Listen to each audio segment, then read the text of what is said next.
friends, my name is Willow and I'm always wondering why. I'm sure you are too. I'm here to talk about all things true crime and discuss a case and hopefully get your thoughts on it. I'm always a curious little one. Disclaimer, the following presentation is for mature audiences. It contains graphic descriptions of crime scenes, adult dialogue, and strong language. Viewer discretion is advised.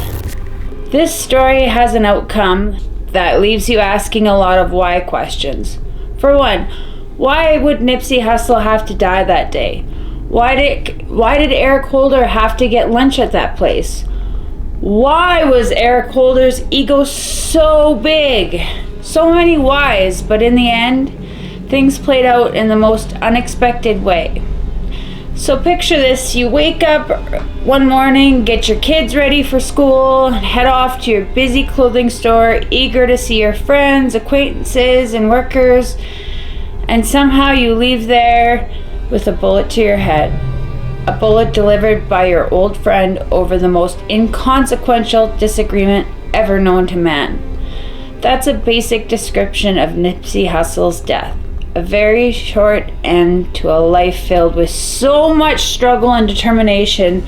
The life of a man who finally made it to the top he fought so hard to get to, only to have it snatched away from him in the most unexpected, selfish turn of events. Who was Nipsey Hussle? Nipsey Hussle was born Ermias Joseph Ashtagam on August 15th, 1985 in Crenshaw, California, Los Angeles. His parents were Angelique Smith and DeWatt Ashtagam. Isn't his mom so beautiful? He had a brother Samuel and a sister Samantha. He was a student of Alexander Hamilton High School. At the age of 11, Nipsey was already shining shoes every day, charging $2.50 for each shine. The young Nipsey had a daily work goal of 100 shoes. He had set up his small business with the aim of buying school clothes for himself. This alone is evidence of his determined spirit to make it financially and independently. Unfortunately, or fortunately, if you consider the success he would attain in his future years, he dropped out of high school before he could graduate. At the young age of 14, young Ermias left home to join a gang called the Rolling 60s Neighborhood Crips. In the year 2002, when Ermias was just 17, he joined a group called Buttervision, which was simply called BV. Definitely not a name I would choose. I'm sure all you women out there understand. But it was a creative multimedia group led by Dexter Brown. He worked with the group on works like BV Boys Sampler, Beats and Babes Volume 1, and Shades of Butter Volume 1 DVD. Ermias was an American rapper, songwriter, and entrepreneur, and activist who was known in his professional circles as Nipsey Hussle. His professional name, Nipsey Hussle, was a nickname given to him by a friend of his who was also a member of the group BV Boys. I still can't get past that name. That friend was Dante Monroe, also known as Baby Gooch. He independently released his first mixtape in the mid-2000s, and it was a hit in his local community. And that was a sign that Nipsey was meant for greatness. His first mixtape was Slossin' Boy Volume 1. The relative success of his first release being led to young Nipsey being signed cinematic music group Epic Records. He sold records out of his car trunk at the intersection of Slauson Avenue and Crenshaw Boulevard, precisely the neighborhood strip mall. The name Nipsey Hussle was a twist to the name of comedian Nipsey Russell, as Ermias had always been considered a hustler with his commitment to making it financially. His hustling spirit paid off because he had soon grown so much that he was able to leave Epic Records. I'm sure you're guessing that he went and joined a much bigger record label, right? Wrong. While Nipsey's hustling commitments showed He had ambition, drive, because he moved to the record label he founded. The label was All Money In. It was through this label he released The Marathon on December 21st, 2010. My birthday, in case you were wondering. Under the label, he would release more songs and even sign up more artists. Some of the songs he released under the label were The Marathon Continues, released in 2011, Crenshaw, released in 2013, and Mailbox Money, which he released in 2014. He used various marketing and sales methods to bring attention to himself and also sell out his music. He also invested in various business ventures, one of which was a marathon agency where he was more or less a silent partner, and he had invested enough money to make him their main support system. Marathon Agency was founded by Steve Carless together with his business partners Karen Civil and George Panish. Marathon Agency is a talent-based brand aimed at attracting clients from various areas of life, ranging from upcoming success stories to already made talented clients.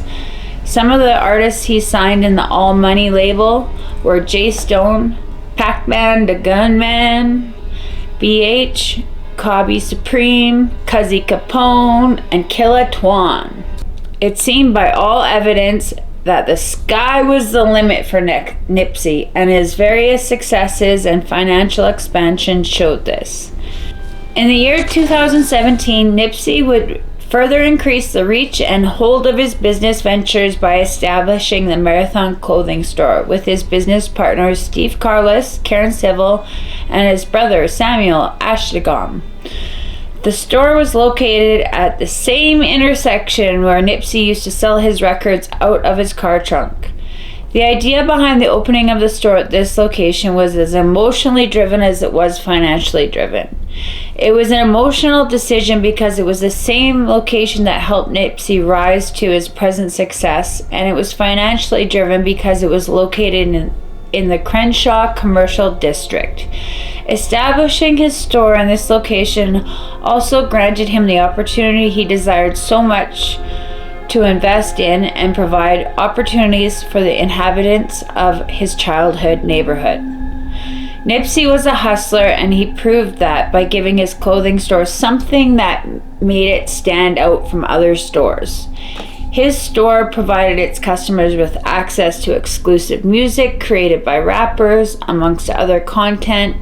The contents were provided through an app created by Idris Sandhu and were a great attraction that drew many young people to this store. Apart from being a successful rapper, record label owner, and general hands-on businessman, Nipsey Hussle also ventured into the world of acting and starred in movies like I Tried in 2007, where he played a minor role. The movie was directed by Rich Newey and was a semi-autobiography on the Bone Thugs and Harmony. In 2010, he played a role in the film Caged Animal, and in 2015, he made a cameo appearance in The Crazy Ex-Girlfriend, where he rapped. Nipsey began dating actress Lauren London in 2013, and they would both become parents to a son in 2016. Nipsey was the father of 2 children, a daughter and a son. Lauren London also had a child from a previous relationship with Lil Wayne, and Nipsey's daughter was the result of a previous relationship. Probably not with Lil Wayne. LOL. Now, a man like Nipsey Hussle, with his success from grace to grass and his role in the world of rap and helping a young and upcoming artist, was sure to have a lot of enemies. His death may have come suddenly, but one cannot say that they never envisioned Nipsey having threats to his life. Nipsey was sure to have enemies and should have ensured his protection from such happenings. His death seems so avoidable because he was killed in a way that would seem obvious yet highly preventable if more effort had been put into his safety. But again, one does not expect that they would be killed by their own people, and usually that's how it goes. How did Nipsey die? At the hands of someone you would call a friend, a childhood companion, an unlikely guess to be his end. He was killed by Eric Holder, a friend he had grown up with in the LA neighborhood of his childhood. Ermias and Eric were both members of the Rolling 60s gang and were both rappers. While Ermias went by the name Nipsey Hussle, Eric went by the name Fly Mac. In the neighborhood, Eric was more commonly known as Shitty. Someone should have given that fly a smack, and all of this could have been prevented. While Nipsey would go on to fame and riches, Fly Mac would never make it past trying to make a name in the neighborhood music, and that alone must have made him a bitter and vengeful person. A definite fire to the flame already brewing in Fly Mac's heart must have been when Ermias' Grammy nomination on December 7th, 2018 for Best Rap Album. The album was titled Victory Lap. Sadly, this Grammy nomination would come 4 months before his death, and he would most likely add to the jealousy Eric Holder felt against Nipsey Hussle. So, do you think Nipsey Hussle's murder was premeditated, coldly and ruthlessly outlined? No, it was a matter of chance, the flame of bitterness, envy, the cold hands of shame, the fuel of the wrong words coming together and being added to an already volatile situation. These combinations would lead to Nipsey's death. It wasn't pre-planned nor expected, it more or less ignited a perfect storm. It seems a sad end to a man who was changing the chances of the young people around him. I consider it even insulting that such an unexpected conversation could lead to his end. That just begs the question, why did Nipsey not have a single bodyguard? I mean, a single bullet to the arm or leg of Eric Holder could have ended the whole nonsense before it even started without any lives being lost. Forget a bullet, a big bulky arm wrapping around it. Eric Holder and his gun would have put an even quicker end to his plan and would definitely have spared Nipsey's life and probably ended with a well-deserved beating for Eric Holder. And here's how it played out. On March 31st, 2019, Eric gives a woman a call asking her if she wants to grab something to eat. The woman, who was a caregiver and also a driver for a car hailing service, had met Eric Holder when she had been his driver on one of such services. One can conclude that somehow her acquaintance with Eric, her paying passenger, had developed into something so much more, as he invited her to lunch on the day the murder would be committed. The woman picked Eric up in her white Chevy Cruze, and they both took a leisurely drive towards South LA. It wasn't pre-planned, just a relaxed drive that would turn unfortunate for all involved. That same day, Nipsey Hussle drives down to his clothing store after dropping off his son and daughter. This wasn't unusual, as Nipsey usually showed up at the clothing store, the Marathon, 3 or 4 times a week. Nipsey also recently gained ownership of the whole shopping center. As I mentioned earlier, the store was located at the intersection of Crenshaw and Slauson and was the center of the commercial life in the neighborhood. Nipsey loved spending time talking to the friends and fans outside the store, signing autographs, taking pictures, and generally being the people person he was known to be. By the time Eric Holder and his driver turned friend were still driving around without having decided where they were going to have their lunch, they randomly decided to eat at the shopping center, which was coincidentally the same location Nipsey was talking with friends and fans, and they both had no idea that the other was there. The lady realized there was a crowd around and spotted Nipsey Hussle, and she turned to Eric and saying, "Oh, there goes Nipsey Hussle. He looks fine." She then informed Eric that she was going to go take a picture. The lady had no idea that Fly Mac and Nipsey Hussle knew each other once, and that they were once friends. Holder, on the other hand, simply walked into the burger place where he ordered chili cheese fries. When he was done, he stepped out to wait for his lady friend, and that's when Nipsey Hussle sighted him. Hussle sees his friend Holder and says, "Is that shitty?" Holder and the lady approached Hussle, who was standing with friends, and they were all having a decent conversation. Everything was calm and even friendly. No voices raised, and the only seemingly off discussion was when Nipsey mentioned to Holder that there were words on the street that he was snitching and talking to the police about information considered private. Information had spread that Holder was speaking to the cops about the happenings of the Rolling 60s gang, and Nipsey, as a friend, was giving him the heads up that he might be in danger. Despite Flymac taking the information calmly and simply replying, "They simply hating on me," about people spreading such information, it would seem the words of Nipsey Hussle had struck a nerve with Holder. The lady asked to take a picture with Nipsey, and he obliged. The whole atmosphere seemed friendly and even upbeat. They all said their goodbyes, and Eric and his lady friend walked off. Eric and the lady friend drove off. At least, that's how it seemed to the others. Unbeknownst to them, Eric tells her to park at another location close by, and he begins eating his lunch.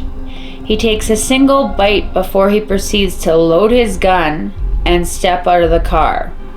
The lady didn't consider this unusual because she had seen Flymac with guns before, albeit not a loaded one. How is she gonna know if they're loaded? He calmly steps out of the car and walked up to Nipsey and his friends and aims his gun, saying, "You are through," and shoots 10 times. 1, 2, 3, 4, 5, 6, 7, 8, 9, 10. That's how much rage he had on him. 10 times. Those around Nipsey hear him say, "You got me," before falling to the ground. One bullet goes to Nipsey's head. The other pierced his lungs, one his spine. The bullets also injured those around him. Holder returns to the car and instructs his lady friend to drive off. Nipsey was still alive, struggling to breathe as help was called. Nipsey's brother Samuel showed up quickly to be by his side and performed CPR on him, even as he struggled to breathe. At this point, no one realized he had been shot in the head. The only good thing is that he didn't die alone. His brother was beside him, which I'm sure Samuel still suffers from. Holder's lady friend had heard the sound of commotion, but had no idea Eric Holder had been the shooter. His calm demeanor did not give her any ground to think he had been part of the commotion she had heard. When he came back to the car, she asked him, "What's going on? What's going on?" But Holder didn't answer. But instead, he threatened to slap her if she didn't do as he said. She had not understood if he had been the shooter, if he was being shot at, or if he even had anything to do with it situation, but she drove off as instructed. She then dropped him off at his cousin's house. Now here's where her story gets tricky. When she gets home, she sees the news and learns that Nipsey Hussle was shot and killed just minutes after she took a picture with him, and she still did not believe she had any reason to suspect Eric. So when he called her around 8 p.m. to come pick him up again, she saw nothing odd about that and brought him to her own mother's house. She does not mention talking with him about the shooting or about Nipsey's death, which is one of the first things I would be talking to the person I went to lunch with. If someone was shot at that same location, they had gone out with a loaded gun. But hey, who am I to judge? She might just be someone who didn't like talking or asking questions under the fear of being slapped. The next day, she claims Eric did not want to return back to his place because it wasn't clean, so she rented a motel room for him. This woman did not realize she had been at the scene of a murder until the night she walked into her mother's house and saw her car on the news as the vehicle the suspected murderer had escaped in. I don't understand how clueless this girl is. She was obviously more than a driver. She seems like a doormat. Before she saw the news, one day had passed since the shooting, and it was April 2nd, 2019, and she immediately turned herself in. Now, just bear with me a bit. I understand the woman saying she had no idea he was part of the commotion, but someone walks out of your car with a loaded gun. Barely a minute later, you hear gunshot sounds and commotion, and you never come to the conclusion that he had anything to do with it, especially when he's asking to go to his cousins and rent rooms and come to your mother's house. Well, let's talk about being clueless to an absolute fault. Eric Holder was arrested that same day without any resistance. It would seem he had been walking around hoping to be arrested, probably trying to get his street cred or get himself safely off the streets. Eric Holder is currently awaiting trial, where he has been indicted by grand jury on 1 count of murder and 2 counts of attempted murder. The girl in question has been granted immunity and is the key witness for the case. Despite his death, it would seem Nipsey Hussle is still making waves, and his impact would be greatly felt among friends, families, and the young people of his childhood neighborhood, whom he had dreams and plans already set in place to give them a better chance at life. What a great man. He also posthumously received 2 Grammy Awards for Best Rap Performance for his song Racks in the Middle and his Best Rap Song Performance for Higher, which was a collaboration with DJ Khaled. The story of Ramias Ashkadam is that of hard work, commitment, and great drive. He was a man by all means who looked out for others, and it would seem that that same tendency of his may have been one of the things that ignited his unplanned death. So were you expecting some big murder conspiracy, pre-planned routes, and weapons for the dirty job? Well, I expected all of those too, but sadly life has a twisted way of ending things so unexpectedly, and it gave a seemingly insulting end to a young man who survived the turmoils of his childhood to achieve greatness only to be snuffed out with barely any effort. A great irony indeed. On the day of his funeral, Los Angeles police reported that 1 person was killed and 3 others sustained injuries when a shooting incident occurred. The shooting occurred around 6:25 p.m. in the area of 103rd and Main Street. The victims were 3 men and 1 woman, all between the ages of 30 and 50, completely disrespecting everything his life was and not letting his family say goodbye in peace. Why do we always seem to lose the greatest talents way too soon? Who do you think the greatest loss of our generation is? Tupac, Biggie, Kobe, Aaliyah, Michael Jackson, Robin Williams, Nipsey Hussle, just to name a few. So this brings us to the end of the video. Feel free to drop a comment or a like. I'm curious to know who you think is our greatest loss. Don't forget to subscribe and hit the like button so I can continue making these videos. Check out more of my videos if you enjoyed it. Stay safe, stay happy. Always yours, Willow. P.S. Never stop wondering.